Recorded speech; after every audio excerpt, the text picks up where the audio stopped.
It's always nice to come back, and I actually had reservations about coming back and giving a talk here, because I was very attached to the old building that you left, and I couldn't imagine that there was a possible better replacement of the old knowledge building where many of us spent so many years learning science and technology and doing what we do. But you have a real fantastic facility here, really impressive, and I think it's state of the art. I think you should be proud of it, and hopefully it'll equip you for the future. So I also want to tell you what keeps me awake at night, at least in the UK, in the context of our profession and the future academics that hopefully will replace some of us and move our profession forward to meet some of the global challenges that we face. And I'm going to do that by going back into history before I talk about the future. And some of that history, of course, has to do with the history of this place and its origins. And by the way, happy birthday, OBC. So that was my 2 cents worth. I've got a series of pictures. This is one of my favorites. There's a lot going on here. Presumably you can imagine what these milkmaids are doing, but you might not realize what they're infected with or what they've been vaccinated with. And I'll get to that as we go along. But I just wanted to use this example of cattle plague in the late Middle Ages that really gave birth to our profession in many ways. In fact, it was such a huge problem. There was suffering, economic loss, people were starving, there wasn't enough food on the table, and small economies were crumbling. So they asked for divine intervention, and they went to the Pope and said, we need help, Pope. Let's get this sorted out so we can feed our people. So Pope asked for help, and that help wasn't coming. So he turned to a young physician, a guy named Giovanni Maria Lucchetti. I think there's room over here. Lanchesi. Physician. Obviously there weren't any vets to help solve the problem. And Lanchesi actually came up with a number of doctrines or principles that were very effective in controlling rinderpest. You know, the usual slaughter, restriction of movement that was punishable by death. We don't, of course, practice it to that extreme anymore. Burial of animals in line, and inspection of meat. And those fundamental principles gave rise, actually, to the first veterinary school in Europe, in Lyon, in 1761 by a guy named Claude Bougelet. And it was to teach these Lanchesian principles to veterinarians. I think the first class had 2 or 3 students. But things rapidly changed. Soon there was a vet school, Dalfort in Paris, Royal Veterinary College in London, Edinburgh, and of course from Edinburgh came OBC. And one of the, a century later, one of the visionaries, I guess, of the one medicine field, or at least concept, was this ancient pathologist, Virchow, who we're all familiar with. And Virchow, of course, stated that between animals and human medicine, there is no dividing lines, or nor should be. Actually, the person who really took this home was a young Canadian physician, pathologist, who spent 3 or 4 months with Virchow in Germany before returning to Montreal as a lecturer in his first appointment at the University of McGill. And Osler, although being a physician, believed in doing autopsies to great extreme.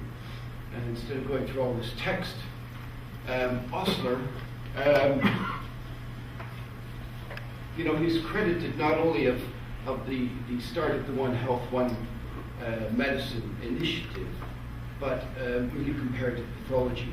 And while at Montreal, he spent much of his time not only practicing medicine and doing human autopsies, but teaching veterinary students the principles of pathology.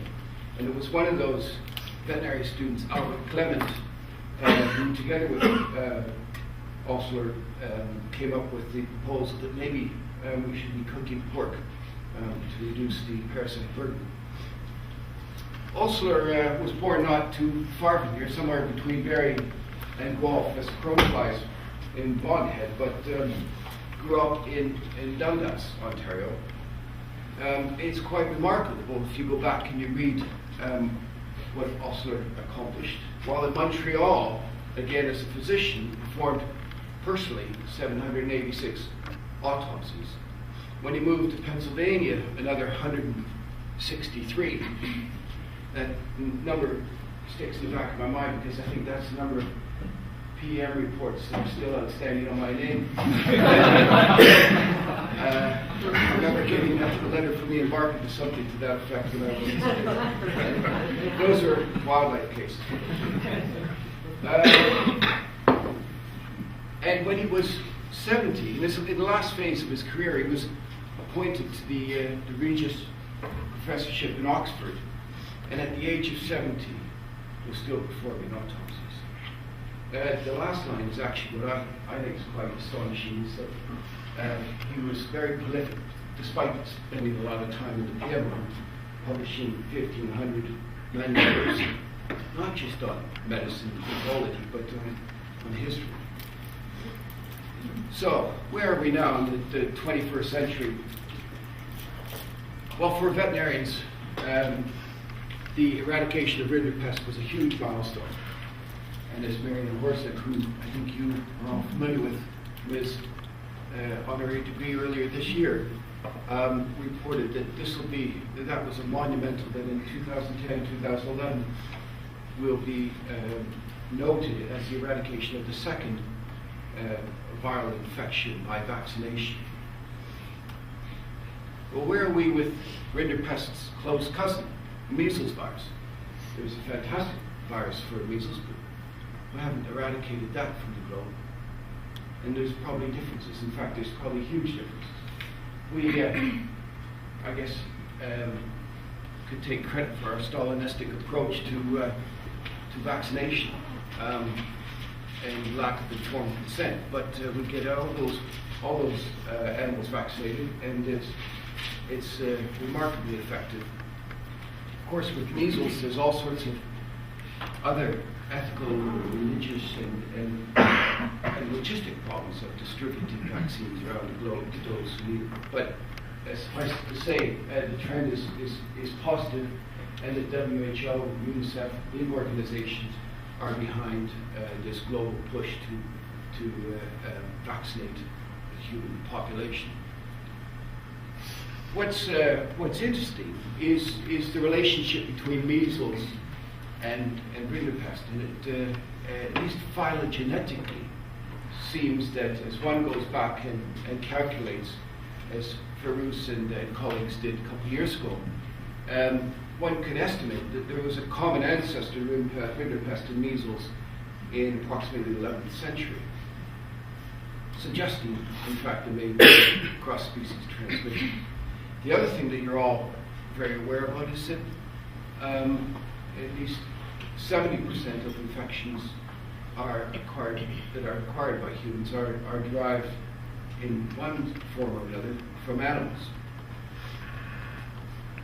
The other thing that many of us realize who study the genetics of these infectious agents is that they are quite commonly transmitted across species, and they have been transmitted for millennia. And this is already an out-of-date slide on emerging and re-emerging diseases, not just includes viral infections of global importance, but bacterial infections, some of which have closed national borders. Of course, our southern neighbors are famous for closing Canadian borders when a couple of cases of spongiform encephalitis are detected in Grand Prairie, or more recently E. coli. I believe the packing house incident in Brooks, Alberta, with E. coli 1057. The emergence of infectious diseases has a lot to do with the dynamics of the human population and the mixture and the contribution of animals. But there have been some beneficial outcomes, and I alluded to that in my first slide. This one has to do with generous practice of vaccination. And here we have what presumably was informed consent. A young lad being vaccinated by Edward Jenner, and then challenged with smallpox. Something I don't think would get ethical permission to do. Well, fortunately, things have changed somewhat, not just with the ethics of medical practice, but about what we know about the dynamics of infectious diseases, their habitats, their reservoirs, and the risks of cross-species transmission. This is a painting that was given to me, a replica was given to me, by the Wellcome Trust when I finished my 2-year stay on their infectious immunity panel. And does anybody see what's going on here? Again, it illustrates that poor young fellow James Phipps being vaccinated by scarification. At first I thought this painting was somewhat damaged. I thought somebody had spilled something on it over here. By the time I got it properly mounted and some light on it, you can see actually what the painting was actually trying to depict in the background. This is, of course, a cow. It's 4 legs, and an udder and a tail, and the stall was in the background. And he's, at least the artist is illustrating the fact that what's at the end of this needle was derived from the mammary gland of that cow, and led to the practice of vaccination. And what we use now, largely as vaccines or vaccine delivery vehicles, has been largely influenced by that practice. And this is from a review that we put together several years ago looking at vaccine technologies and their ability to elicit immunity and the risks of their use. And on the left-hand side, you have fairly safe, innocuous adjuvants, and as you move to the right, you move to a higher risk of perhaps live virus recombination, but often more effective immunity. Things are slowly changing in that we're able now to recapitulate the effects of replicating virus, either by replication affected virus or the use of multiple adjuvants, immunostimulants such as CPGs, to recapitulate that immunity. So increased genetic complexity, replication potential, eliciting a strong cellular immune response has been largely effective in protecting against some of the later, greater challenges of vaccination.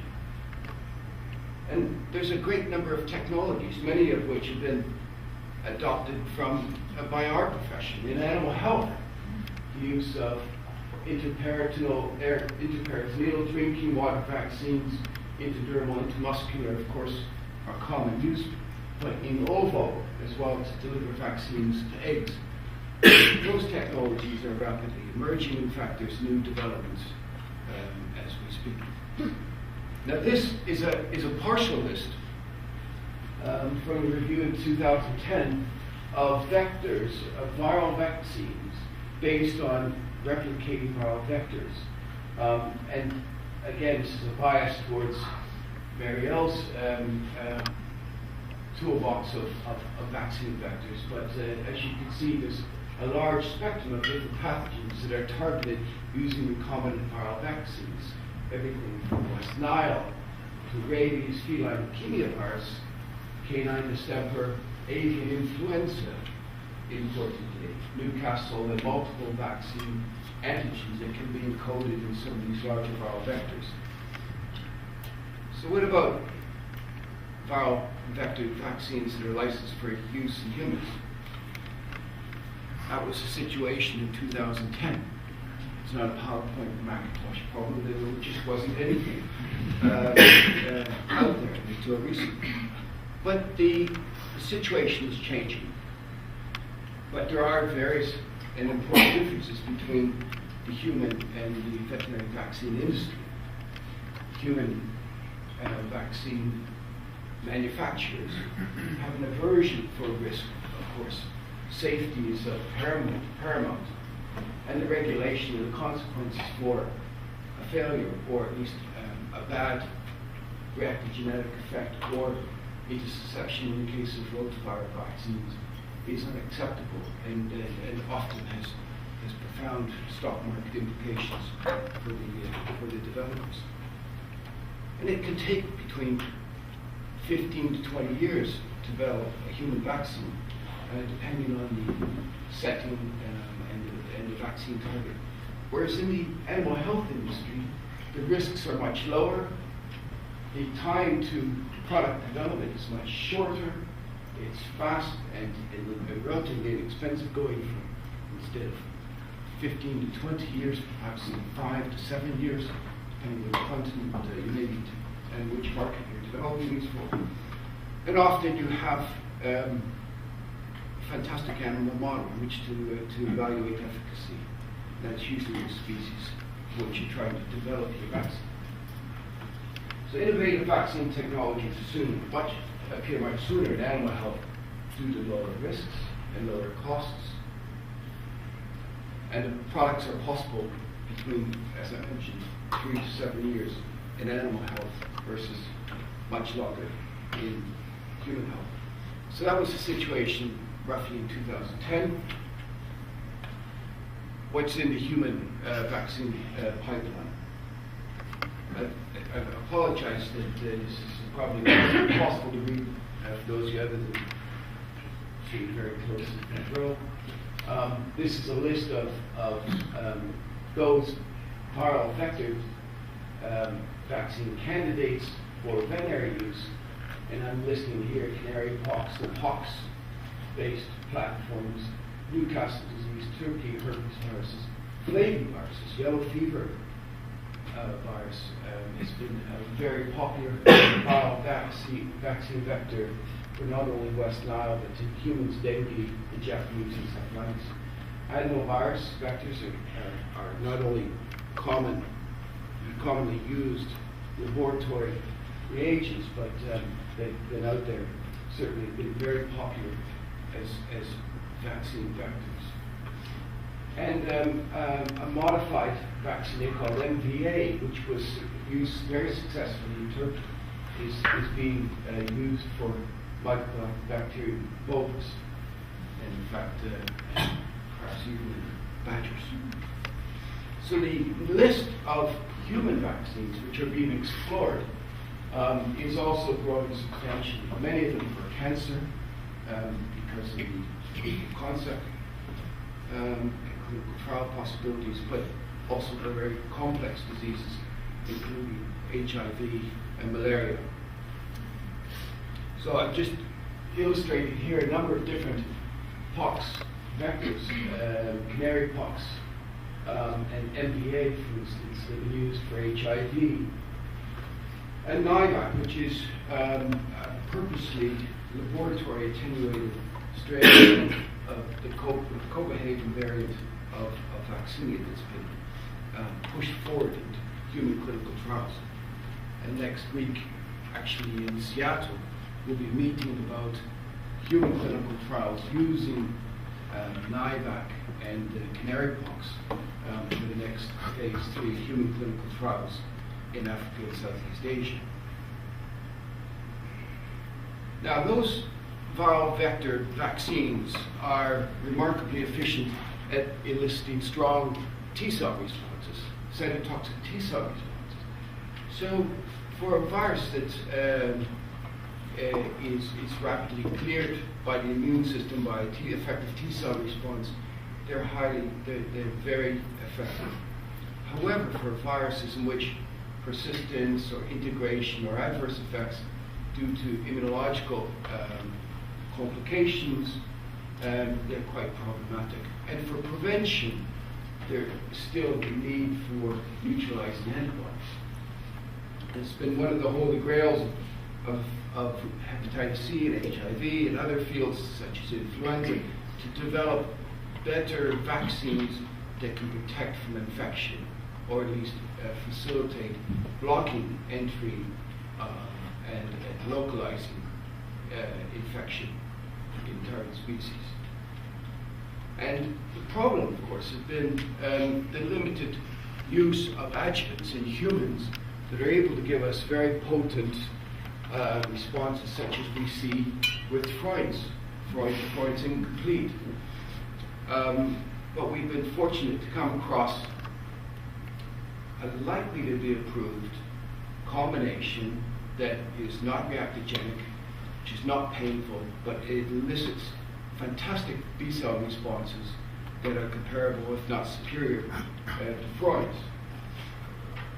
And what led us down that route was an observation of responses that were elicited by pox vectored vaccines in horses, West Nile vectored pox vaccines that were highly efficacious, but were used and formulated in the substance called polymer. So we compared a number of different polymers, and we compared mixing different oil and water formulations that we knew had great immunopotentiating effects, and it could elicit some level of antibodies. And then we also added and subtracted different specific TLR ligands to drive either T-cell or B-cell type responses. We've even used transfectants such as PEI for attempting to elicit mucosal immune responses. And I don't expect to be able to read this. Suffice to say, there was a large number of groups, animals in studies, and after a fixed and comparable immunization protocol, we came up with a lot of data. And what I'm about to show you is best depicted by these heat maps. And these are showing the intensity of neutralization of HIV in quality control neutralization assays. In the top left-hand corner, you have Freund's followed by Freund's incomplete with either a high dose of protein or a low dose of protein. And all those different combinations that I showed you, there was one remarkable combination, which is down here at the bottom left, which was, again, similar if not better. Now, another way to look at this is to look at the specific epitopes that of the antibodies that were being elicited by these vaccines. And we've done this by using a European competition assay, which we've used very specific monoclonals to see if they could be inhibited by the polyclonal antiserum. And the result is the same. In fact, the best observations were elicited by the oil and water formulation MF59 when it was combined with this complex polymer carbachol C971. So a very promising result. We're hoping that the Gates Foundation will take this on board and take it forward in their HIV clinical trial program. And we have high hopes that this will be widely adopted in the veterinary vaccine field as well. So I had started out with One Health and One Medicine. What are my perceptions of veterinary medicine and veterinary health in this era of One Medicine? Well, I think you've all heard this. There's quite a movement here in Guelph about the interface between human and veterinary medicine, and for us it's quite obvious. But we're often faced with the problem of the one medicine concept when we talk to our colleagues in human medicine, because their concept of one medicine is our medicine. You know. So how do we convince them that there is an important interface? And what vehicles can we adapt and take forward so that there's better collaboration, interaction, and in many ways, you know, those old species barriers are starting to break down. It's quite clear to us that the social and economic interactions through direct contact or food-animal transmission, food security are problems and things that need to be taken on board. We need to harness the cross-species technologies and the innovative product portfolios that I've illustrated here in animal health in terms of animal health vaccines. And there's a wide variety of technologies now that I think will change what we do and how we practice veterinary medicine and the role that we can play in One Health in the future. And a good example of what's happening in the vaccines is what's happening at the Jenner Institute. So the Jenner Institute has gone through an evolution recently, but one of perhaps the best things that has happened to it was its financial demises in one form and its rebirth in another form in Oxford, and a merger and a collaboration between the University of Oxford and the Institute of Animal Health in Pirbright, which is now known as the Pirbright Institute. And the Jenner Institute is focused on innovative vaccines against global diseases of both importance for human and livestock, and testing these vaccine approaches in parallel in both species. And then to translate that rapidly, without the industrial damage, but in collaboration with the industry, to get to early stage clinical trials in both humans and animals. And a couple of good examples are there parallel approaches in avian influenza in swine, and human influenza. Parallel programs using similar antigens, but the same adjuvants, the same vectors, and moving forward. Another good example is respiratory syncytial virus, a problem for vaccination in infants, a problem also in livestock. And by taking this comparative approach, they've made, I think, significant insights and may well come forward with some innovative vaccines that may get around the problem that we have with respiratory syncytial virus. Tuberculosis is another great example where there's a comparative approach that's being effectively implemented, cross-species comparisons, and where from the bovine species, our human colleagues are gaining great insights into how to develop better vaccines and aerosol delivery of vaccines for the prevention of MTB transmission in humans. So this is one example, the interface between human and animal health vaccines. But the glue to hold all this together is the need for a coordinated effort in the infrastructure to get medics and veterinarians working together. So this integration of veterinary and human public health is talked about a lot, but so rarely is it effectively put into practice. I think another important step change for veterinary medicine is the new era of diagnostics. High throughput syndromic approaches, or at least symptomatic approaches, which can be species specific. And I'll use an example from our own research on human hepatitis, where we were trying to identify a new infectious agent that was presumably causing up to 10% of undiagnosed non-A to non-A E hepatitis in humans. And to be able to screen out all the no-ones, we developed this multiplex array which can effectively incorporate up to 48 different pathogens in separate wells. And in 2.5 hours, with arrival of the specimen, we're able to give an answer on all these different infectious agents quantitatively with relatively high sensitivity. And this is just one example of one platform, and there's many more out there. This one has the advantage of being quantitative and highly sensitive. It has the disadvantage that you need this very expensive machine to run it. So what about genomics?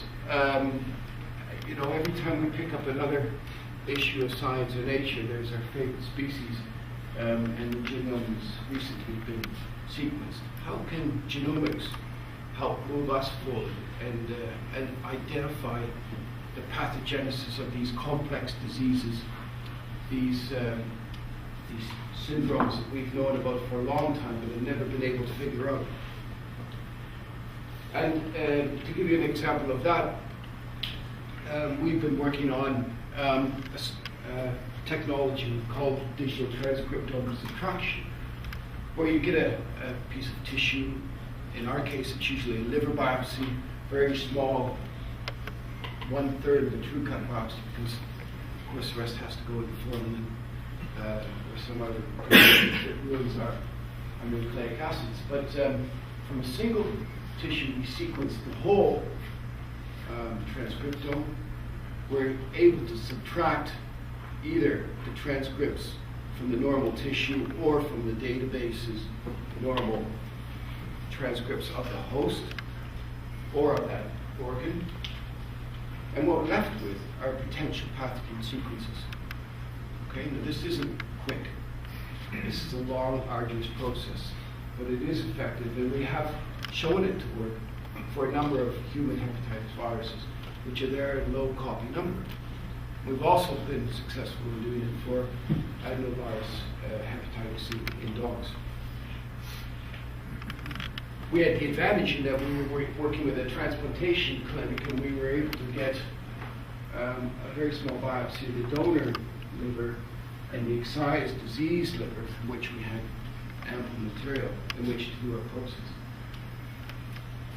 It's taken us about 12 to 14 months to get the computational biology working to help us, but we're there now, and things are moving along rapidly.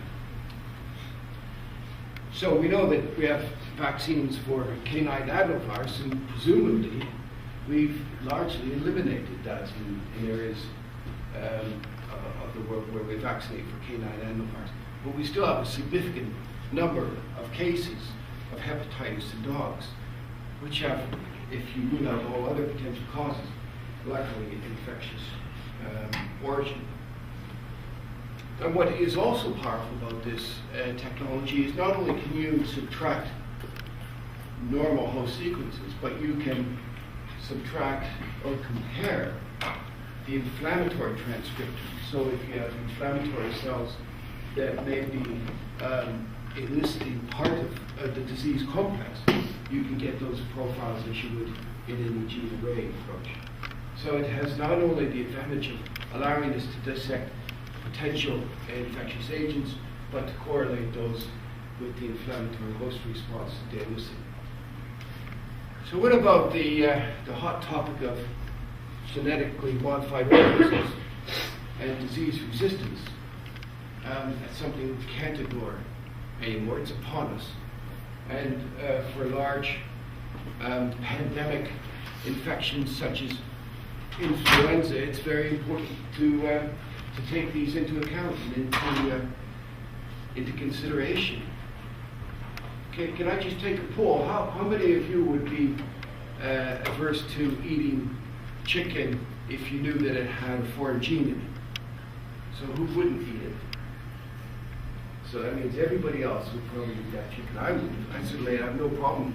In fact, if I knew that we've got new software now.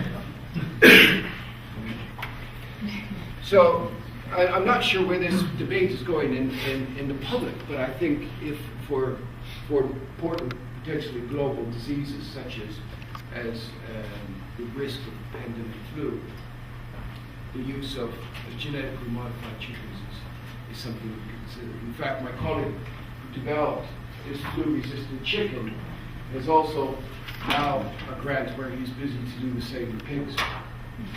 Hopefully, being able to contribute to this One Health initiative. And my last slide is a slide from Nature, where the recent news of the fully annotated pig genome was announced. And for complex poor pig diseases, technology is now upon us to be able to address those. So in summary, we're now able and enabled to harness these powerful technologies to look at cross-species diseases in a broader view. I think the great challenge upon us and still ahead is that interface with our medical colleagues in order to achieve those objectives. And this is just an acknowledgement of those who have helped me in discussions and in funding some of the work that I've shown. Thanks very much.